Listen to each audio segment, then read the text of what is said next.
नमस्कार, सुबह के 9 बजने वाले हैं। वक्त है 9 की 9 खबर का और मैं हूं आपके साथ विभा उपाध्याय। बुलेटिन की शुरुआत इस वक्त बड़ी खबर के साथ। पटना के मसौढ़ी थाना क्षेत्र से एक छात्र पिछले 7 दिनों से लापता है, जो प्रसिद्ध डॉक्टर सतीश कुमार का नाती है।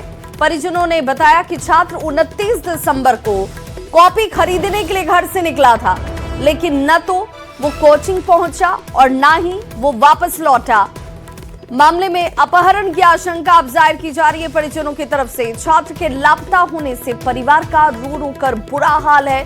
घटना के 7 दिन बाद भी छात्र का अब तक कोई सुराग नहीं मिला है, जिससे परिजनों में नाराजगी दिख रही है। गुस्साए परिजनों और स्थानीय लोगों ने थाने का घेराव कर जल्द बरामदगी की मांग की। वहीं पुलिस गुमशुदगी और अपहरण इन दोनों ही एंगल से इस पूरे मामले की जांच में जुटी है।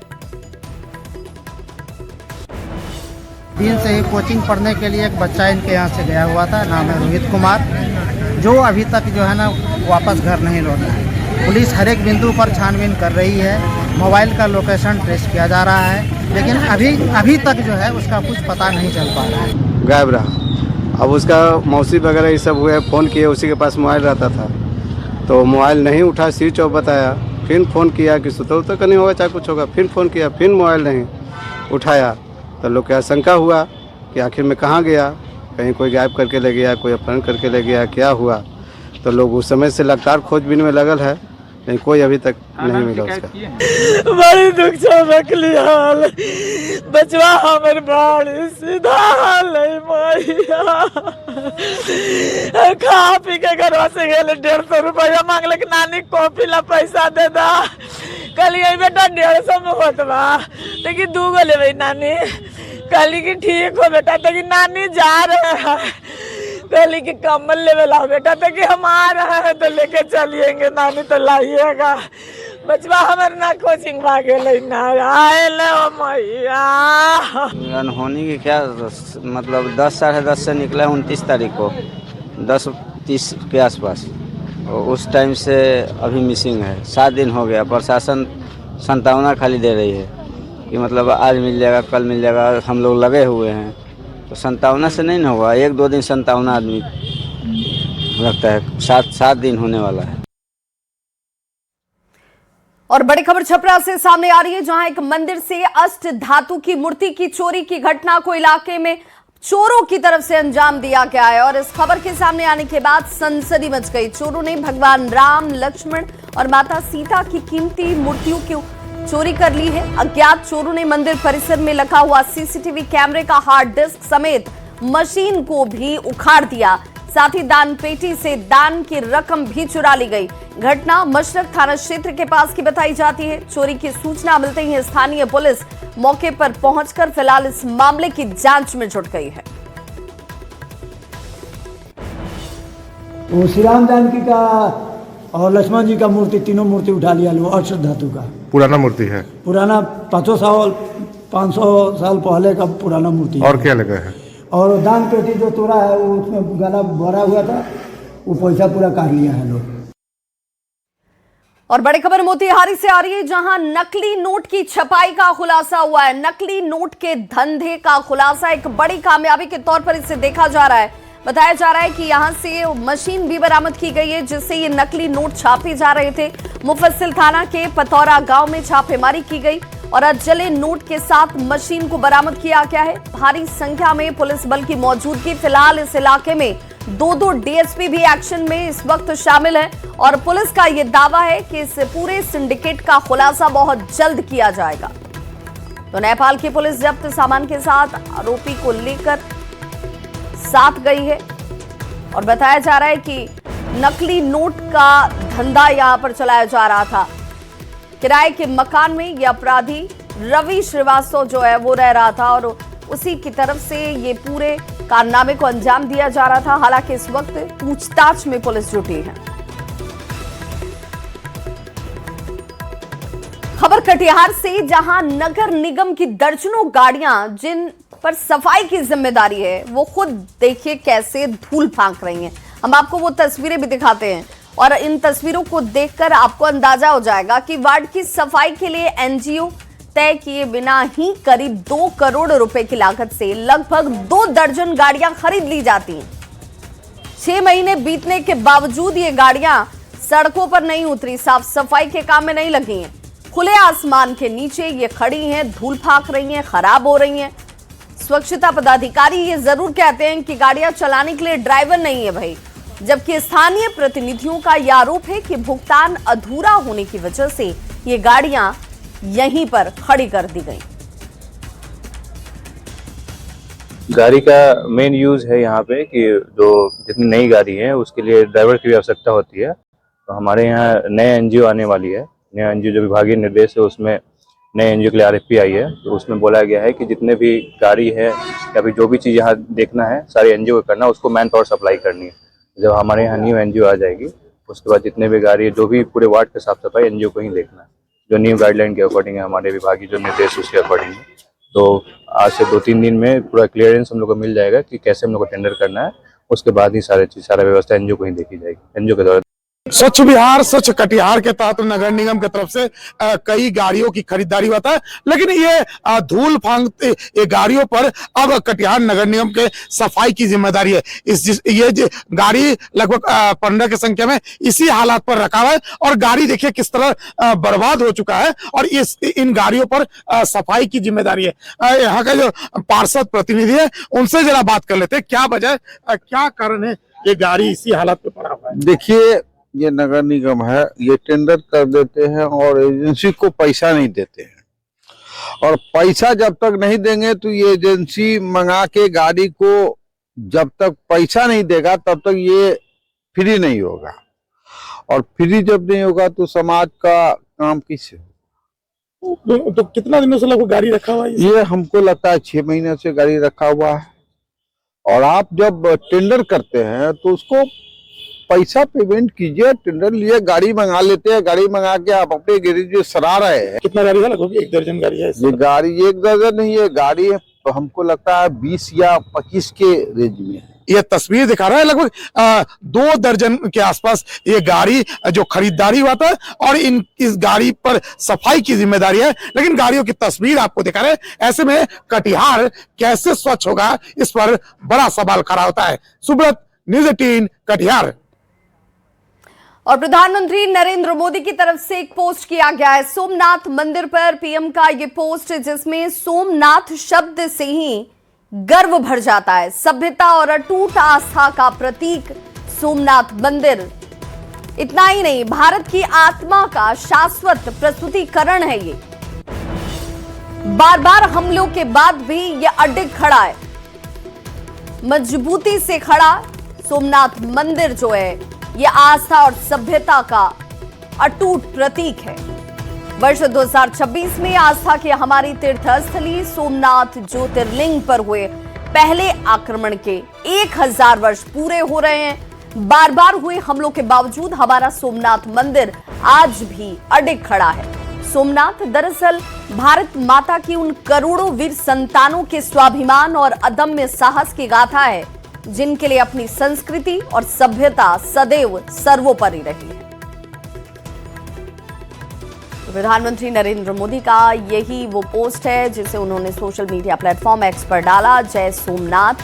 वर्ष 2026 में आस्था के हमारी तीर्थस्थली सोमनाथ ज्योतिर्लिंग पर हुए पहले आक्रमण के 1000 वर्ष पूरे हो रहे हैं। बार बार हुए हमलों के बावजूद हमारा सोमनाथ मंदिर आज भी अडिग खड़ा है। सोमनाथ दरअसल भारत माता के उन करोड़ों वीर संतानों के स्वाभिमान और अदम्य साहस की गाथा है जिनके लिए अपनी संस्कृति और सभ्यता सदैव सर्वोपरि रही है। बड़ी खबर गोपालगंज से, जहां पर शिवलिंग को लेकर अब एक चुनौती सामने आ गई है। नारायणी नदी कैसे पार कराया जाए, इस पुल के जर्जर होने की वजह से यह गंभीर इस वक्त स्थिति पैदा हो गई है क्योंकि 210 टन वजनी ये दुनिया का सबसे बड़ा शिवलिंग है और जर्जर पुल को पार कराना एक बड़ी चुनौती है और यही वजह है कि विशेषज्ञों की टीम को फिलहाल बुलाया गया है। शिवलिंग का वजन खुद में 210 टन का है। जिस गाड़ी पर इसे लाया जा रहा है उससे लेकर भी, और अब ये जरा तस्वीर देख लीजिए, ये वो नारायणी पुल है जिससे होकर इस शिवलिंग को गुजरना है। लेकिन सवाल ये कि क्या ये पुल जो जर्जर स्थिति में है इस वजन को संभाल पाएगा, ये एक बड़ी चुनौती है। और जरा तस्वीरें देखिए और समझाते हैं हम आपको कि क्यों ये सवाल खड़ा हुआ है। ये वो नारायणी पुल है, नारायणी पुल से होकर ही उस विशाल शिवलिंग को गुजरना है और पहुंचना है चंपारण, जहां पर राम मंदिर में उसे स्थापित किया जाना है। लेकिन ये पुल जर्जर स्थिति में, और इसे देखकर आप समझ सकते हैं कि क्या हालात इस वक्त हैं। और विशेषज्ञों की टीम, हालांकि हल्की गाड़ियां यहां से रोजमर्रा फर्राटा भरती हुई दौड़ती तो हैं, लेकिन जर्जर हालत में ये पुल है। 210 वजनी ये शिवलिंग, विशाल शिवलिंग, दुनिया का सबसे बड़ा शिवलिंग, इस पुल से होकर गुजर पाएगा या नहीं गुजर पाएगा, ये एक बड़ी चुनौती है। विशेषज्ञों की टीम को इसलिए बुलाया गया और इसी पुल से इस वाहन को गुजरना है जिस पर शिवलिंग रखा क्या है। तो क्या ये इस क्षमता को बर्दाश्त कर पाएगा और क्यों है ये जर्जर, ये जरा तस्वीर देख लीजिए। और कहा जा रहा है कि बिहार में आस्था का केंद्र ये इस वक्त है। करीब 210 मीट्रिक टन वजनी ये विशाल शिवलिंग पूर्वी चंपारण स्थित विराट रामायण मंदिर तक ले जाया जाना है। फिलहाल ये शिवलिंग गोपालगंज में ही है, जिसे गंडक नदी पर बने इस नारायणी पुल से होकर गुजरना है। 2 तस्वीरें आपके टीवी स्क्रीन पर हैं। पहली तस्वीर देख लीजिए, जहां पर जैसे ही गोपालगंज जिले में ये विशाल शिवलिंग पहुंचा, आस्था का जैसे जनसैलाब यहां पर उमड़ पड़ा हो, लोग आराधना करते नजर आए, पूजा पाठ करते नजर आए। लेकिन प्रशासन के सामने इस वक्त चुनौती ये है कि इस सबसे बड़े दुनिया के विशाल शिवलिंग को कैसे, दूसरी तरफ जो तस्वीर आपको दिख रही है यही वो नारायणी पुल है जिससे होकर गुजरना है और तब जाकर वो मंदिर तक पहुंचेगी और स्थापित हो पाएगी, जिसका इंतजार वहां पर भी किया जा रहा है क्योंकि भव्य तैयारी की जा रही है। लेकिन 210 टन वजनी ये विशाल शिवलिंग जो है ये कैसे पहुंचेगा नदी पार कर पूर्वी चंपारण, और इसके बीच गंडक नदी पर स्थित जर्जर डुमरिया घाट सेतु को लेकर चिंता लोगों की बनी हुई है। पुल की वर्तमान स्थिति और शिवलिंग के अत्यधिक वजन को देखते हुए ये सवाल खड़ा हुआ है, क्योंकि इतना भारी शिवलिंग नदी को सुरक्षित तरीके से नदी के ऊपर से इस पुल से पार हो पाएगा या नहीं हो पाएगा, ये विशेषज्ञ बता पाएंगे। इसीलिए उस टीम का इंतजार भी किया जा रहा है। विराट है, दुनिया का सबसे बड़ा शिवलिंग है। 210 टन वजन इसका है। 96 पहियों के ट्रक पर जा रहा है, साथ में 10 पहिए और मतलब 106 पहियों का ये ट्रक है। उस ट्रक का वही वजन 160 टन बताया जा रहा है। अभी हम लोग जा रहे हैं अपनी टेक्निकल टीम के साथ डुमरिया घाट पुल, जिससे पार करके इसको पूर्वी चंपारण के विराटनगर में पहुंचना है। लोड डिस्ट्रीब्यूशन स्पैन पे कितना लोड लिया जा सकता है, क्या है, तो इंजीनियरिंग की टीम के साथ हम लोग जा रहे हैं पूरे विंग के साथ। उसका असेसमेंट करने के बाद फिर इसके फर्दर कल मूवमेंट की तैयारी। और गोपालगंज से संवाददाता गोविंद हमारे साथ इस वक्त ज्यादा जानकारी के साथ फोन लाइन पर जुड़ गए हैं। गोविंद, आस्था का ये शिवलिंग जो दुनिया का सबसे बड़ा और विशाल शिवलिंग है, वो कैसे सुरक्षित तरीके से पहुंच जाए मंदिर तक, ये इस वक्त सबसे बड़ी समस्या भी है और चुनौती भी है, क्योंकि जिस पुल से होकर इसे गुजरना है, क्या वो पुल इसे बर्दाश्त कर पाएगा? जी विभा, बिल्कुल ये चुनौती है, क्योंकि तमिलनाडु के महाबलीपुरम से तकरीबन 32 दिनों की सफर में 2178 किलोमीटर की दूरी तय कर सुरक्षित शिवलिंग इस वक्त बिहार के गोपालगंज पहुंच चुका है। लेकिन यहाँ से इस शिवलिंग को पूर्वी चंपारण के विराट रामायण मंदिर में ले जाया जाना है। लेकिन इससे पहले ही गोपालगंज में नारायणी नदी, जो गंडक नदी भी है, गंडक नदी पर डुमरिया घाट पुल है और पुल काफी जर्जर हो चुका है और पुल की जो क्षमता है वो 110 मीट्रिक टन ही है। लेकिन जो शिवलिंग है उसका वजन तकरीबन 210 मीट्रिक टन बताया जा रहा है। इसके अलावा जो जिस ट्रक पर शिवलिंग रखा गया है 106 चक्का का वो ट्रक है और उसका वजन तकरीबन 160 टन बताया जा रहा है। तो कुल मिलाकर जो ट्रक और शिवलिंग की वजन है और जो पुल की क्षमता है, इस पर इस वक्त जो है मंथन किया जा रहा है। गोपालगंज के जो डीएम है पवन कुमार सिन्हा, उन्होंने इस पर मंथन करने के लिए पुल निगम के इंजीनियरों की टीम, इसके अलावा NHAI के अधिकारियों को भी बुलाया है। और अच्छा, ये कब तक टीम पहुंचेगी गोविंद, कोई इससे लेकर जानकारी मिल रही है? क्योंकि उसके बाद ही ये पता चल पाएगा कि ये इस पुल से होकर जा सकता है या नहीं जा सकता है। देखिए, कुछ टीमें इस वक्त पहुंच चुकी है और कुछ टीमें जो है दोपहर तक पहुंचेगी। इसकी मंथन के लिए इस वक्त बिहार सरकार के जो मंत्री हैं अशोक चौधरी वो भी गोपालगंज पहुंच रहे हैं और शिवलिंग की पूजा अर्चना करने के साथ ही वो डीएम और पुल निगम और एनएचएआई के अधिकारियों के साथ मंथन करेंगे कि कैसे डुमरिया घाट पुल को पार किया जा सके।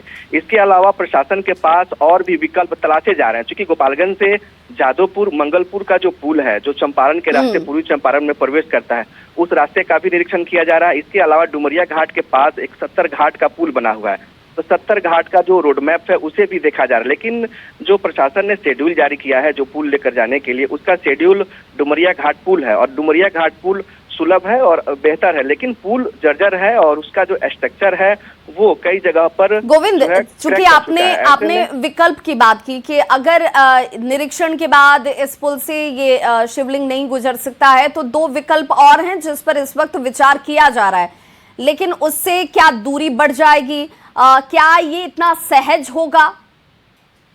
देखिए, जिस विकल्प की बात इस वक्त की जा रही है वो एक पहला विकल्प है गोपालगंज से जादवपुर होकर बेतिया और बेतिया से होकर पूर्वी चंपारण। लेकिन जादवपुर का जो पुल है वो बेहतर है, हाल ही में बना हुआ है। लेकिन उसके बाद की अगर बात करें सड़क मार्ग की, तो वहां पर बांध है और बांध पर ही सड़क बना हुआ है, तो बांध इतना लोड ले पाएगा कि नहीं, इस पर भी मंथन हो रहा है। इसके अलावा दूसरा जो विकल्प है मोहम्मदपुर से राम जानकी जो पथ बना हुआ है नवनिर्मित है और 70 घाट पुल भी वहां पर जो गंडक नदी पर पुल बना है, पुल भी नया बना है, लेकिन पुल का जो अप्रोच सड़क है वो अभी अर्धनिर्मित है। तो उस अप्रोच सड़क पर ये इतनी वजन का शिवलिंग जा पाएगा कि नहीं, इस पर भी मंथन हो रहा है। लेकिन प्रशासन और जो समिति के लोग हैं उनका पहला प्रायोरिटी है कि डुमरिया घाट पुल के जरिए ही इस शिवलिंग को विराट रामायण मंदिर में लेकर जाया जाए। लेकिन पुल जर्जर है, पुल का स्ट्रक्चर खराब है, इस पर इस वक्त मंथन हो रहा है और विशेषज्ञों की टीम को बुलाया गया है और दोपहर तक ये स्पष्ट हो पाएगा कि पुल से या शिवलिंग बिल्कुल, और ये तय हो पाएगा दोपहर तक ही कि क्या इसी पुल से इस शिवलिंग को आगे बढ़ाना है या फिर दूसरे विकल्प जिसकी चर्चा की जा रही है उससे अपनाया जाएगा। बहुत बहुत शुक्रिया गोविंद इस तमाम जानकारी के लिए। इस खबर पर नजर बनाए रखिए, आगे भी अपडेट लेंगे। तो गोपालगंज से यह खबर, जहां पर गोपालगंज में दुनिया का सबसे बड़ा शिवलिंग जो है वो पहुंचा हुआ है, लेकिन अब इसके आगे के रास्ते जो है एक चुनौती जरूर सामने आ रही है। आज खुद मंत्री अशोक चौधरी जो हैं वो पहुंचने वाले हैं गोपालगंज। शिवलिंग की पूजा उनकी तरफ से की जाएगी। डुमरिया घाट सेतु का जायजा भी वो लेते हुए नजर आएंगे कि क्या ये सेतु से शिवलिंग गुजर सकता है। शिवलिंग को सेतु पार कराने पर मंथन करने के लिए विशेषज्ञों की टीम भी कुछ टीम पहुंच चुकी है और कुछ का इंतजार किया जा रहा है। एनएचएआई की टीम भी बुलाई गई है और सभी टीमें एक साथ मिलकर इस पर विचार करेंगी, मंथन करेंगी कि क्या डुमरिया घाट पुल से ही इस शिवलिंग को लेकर आगे बढ़ा जाए। अमेरिकी राष्ट्रपति डोनाल्ड ट्रंप वेनेजुएला के खिलाफ लिए गए एक्शन के बाद इस वक्त चर्चा में। उन्होंने इस बीच भारत को लेकर एक बड़ा बयान दे दिया है। ट्रंप ने भारत को चेतावनी देते हुए कहा कि टैरिफ और ज्यादा बढ़ाया जा सकता है। एएनआई की रिपोर्ट के मुताबिक ट्रंप ने भारत पर टैरिफ लगाने का जिक्र करते हुए कहा कि इस मुद्दे पर वे असल में मुझे खुश करना चाहते थे। प्रधानमंत्री मोदी बहुत अच्छे आदमी हैं, वो एक अच्छे इंसान हैं। उन्हें पता था कि भारत द्वारा रूसी तेल खरीदने से मैं खुश नहीं था, मुझे खुश करना जरूरी था। अगर वो रूसी तेल खरीदना जारी रखते हैं तो हम उन पर बहुत जल्द टैरिफ बढ़ा सकते हैं।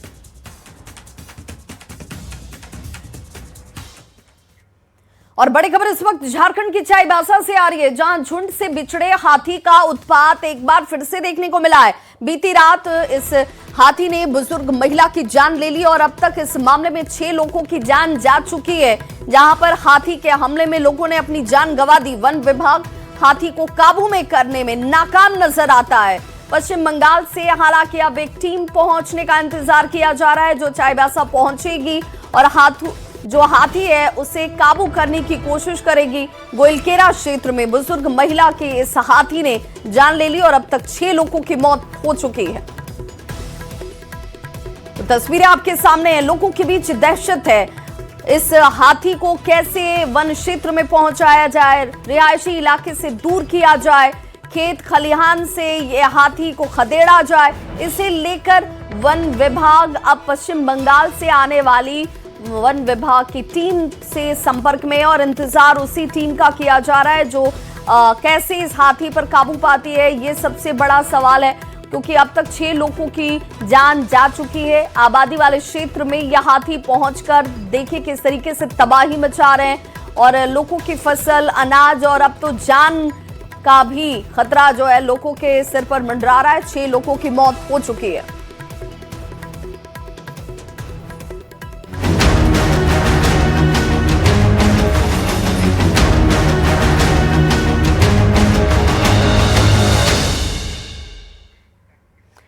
और अब बात सर्दी के सितम की, तो राजधानी पटना में कड़ाके की ठंड पड़ रही है। पटना समेत सभी जिले में कोहरे को लेकर ऑरेंज और येलो अलर्ट तक जारी कर दिया गया। अगले 1 हफ्ते तक तापमान में और गिरावट दर्ज की जा सकती है। लोगों को ठंड से फिलहाल राहत मिलती हुई नजर नहीं आ रही है। तो मौसम विभाग की तरफ से ठंड और कुहासे को लेकर येलो अलर्ट तक जारी कर दिया गया है।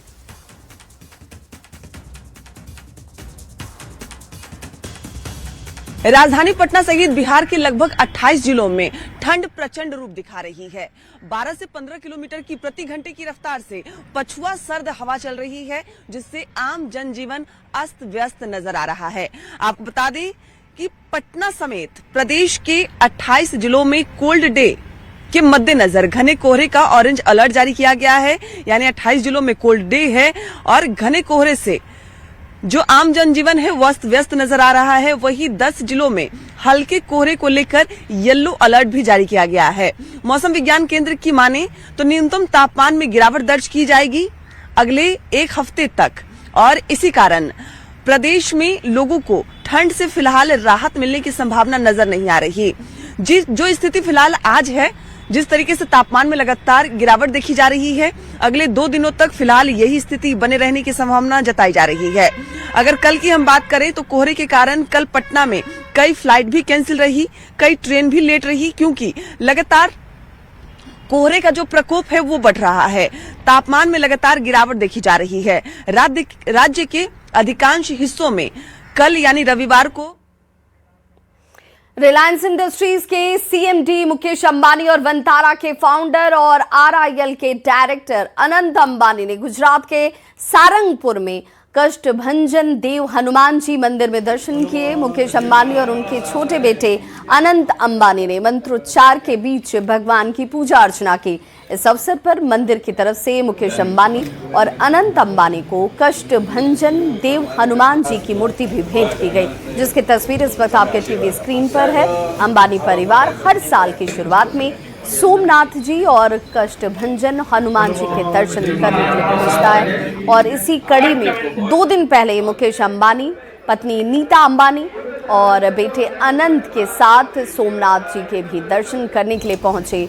वहां अंबानी परिवार ने सोमनाथ जी का जलाभिषेक भी किया था।